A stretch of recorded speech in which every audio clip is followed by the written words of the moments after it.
What is up, guys? I'm MossLogic and welcome back to another Minecraft Bedrock tutorial video. In this video today I'm going to be going over a resource pack that I recently made. This resource pack does change the text elements on your menu screen and also your loading screen, so it's going to change that splash text that you have that pops up next to the Minecraft Bedrock edition, and it's also going to change the loading screen text. That way you can pretty much put whatever you would like.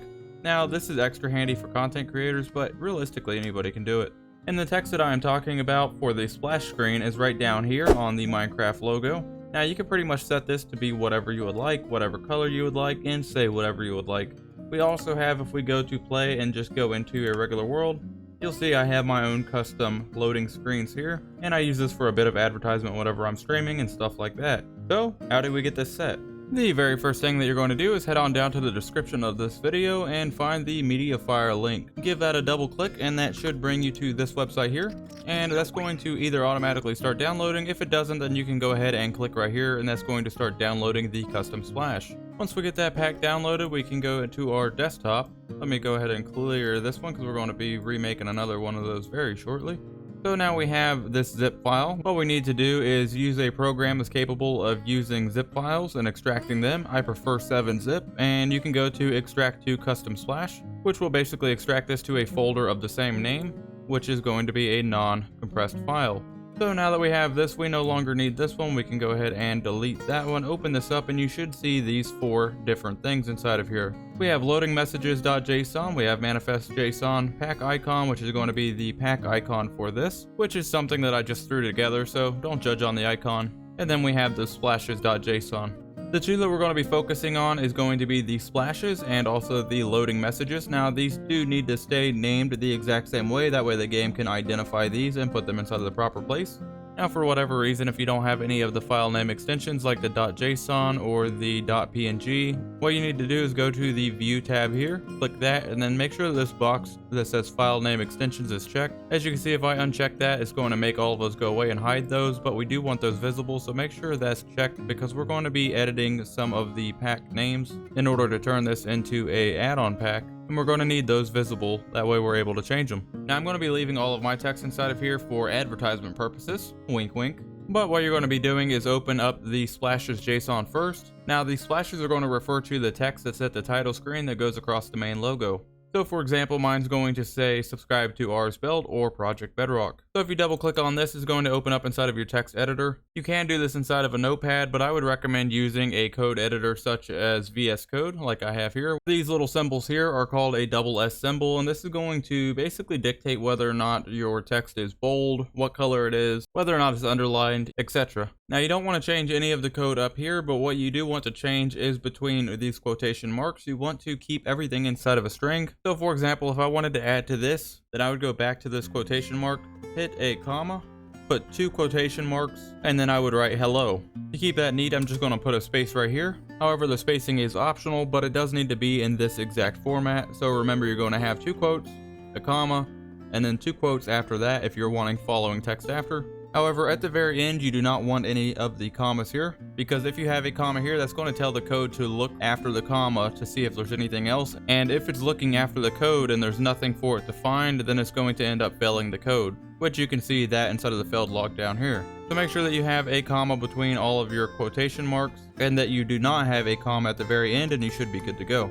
Now for this example, I'm going to erase this. That way we just have hello that shows up. And then we can go ahead and save this. Now if you really wanted to take your time and edit these and get these exactly the way that you wanted, I would highly recommend using the development resource pack. And the way that you're going to do that is exit out of this. You're going to open up your Com.Mojang folder, and you're going to go up here to development resource packs and give that a double click. Now I typically run my pack in here just so I can make changes to it on the fly, but for now I'll take that one out. Take this one here, and we are going to put this inside of this folder. You want to make sure that this is inside of the development resource packs folder and that there is no subfolder between these. So whenever you click that, it should immediately go into here. Once you have the pack inside of the development folder, you're going to go down here to global resources, click on my pack, and make sure this pack is enabled. So even inside of the development resource pack folder, you're going to enable that just like you would any other pack. What this development resource pack folder does is it loads this into the game immediately without you having to constantly download the add-on, add it to your game, load it up, and then make changes, and then you have to delete it, and then have to download the new one just to try out the things that you have made changes to, etc. So it's much easier to put it inside of this folder. That way, whenever you load up the game, it's automatically going to pop up here, and if we did everything correctly, it should say hello.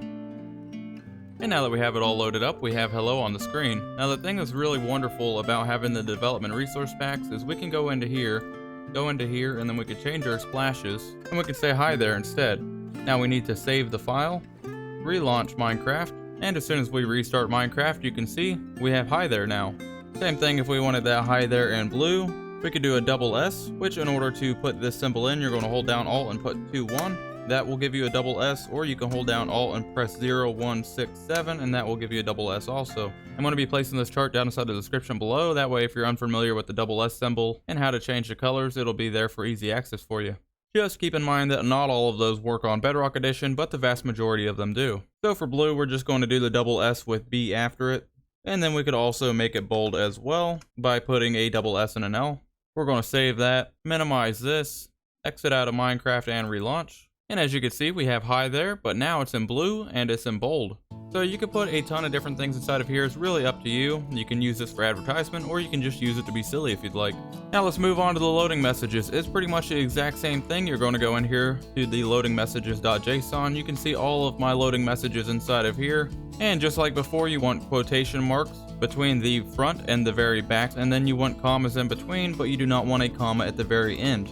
Now inside of mine, I have a bunch of different quotes, like "This is why you don't listen to chat, dude," which was from Puggy from one of my streams, which was hilarious. We got Wrong Way Built. And then I got a bunch of information that will help guide people to our website, my YouTube channel, subscriptions, Patreon, the whole 9 yards. So it really is a wonderful way of having a silent self-promotion without having to say anything. But you are going to change this out the exact same way as you're going to do with the splash screen. And to test it out, I'm just going to erase some of these here. Make sure that we take off that trailing comma, that way we don't have an error. We're going to save this, and then we're going to relaunch Minecraft. And now that we're loaded back into the game, we can click on a world here.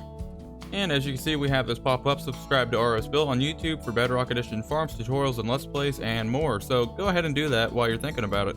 So now inside of development mode, you have gone ahead and changed your splash text. You've also changed the loading text. You put a lot of time into this. You got it perfect, just the way you want. Now what do you do? Well, you have one of two options. You can either leave it inside of the development resource pack folder, which is perfectly fine, or you can go ahead and make this thing into a pack to where it will actually work.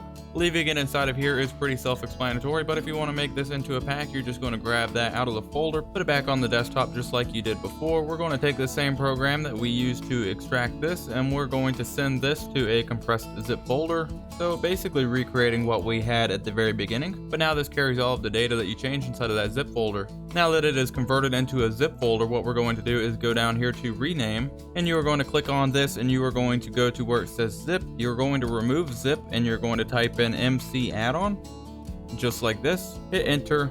It's going to tell you that if you change it, you can mess stuff up. That's totally fine, because the zip is pretty much the same thing as the MC add-on. It's just this is Minecraft's version of it. So there's really no conversions that need to take place.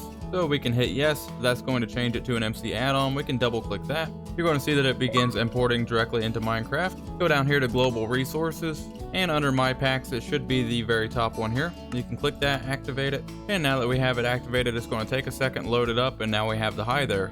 If at any point you ever want to get rid of this, just go back to global resources, go ahead and take that off, and then go down here to storage, go down to your resource pack, scroll all the way down until you find the pack, click on that, and hit the trash can button. That's going to delete it, that way you can re-download it if you need to. And now that we deleted it, you can see that we have the default splash screen back.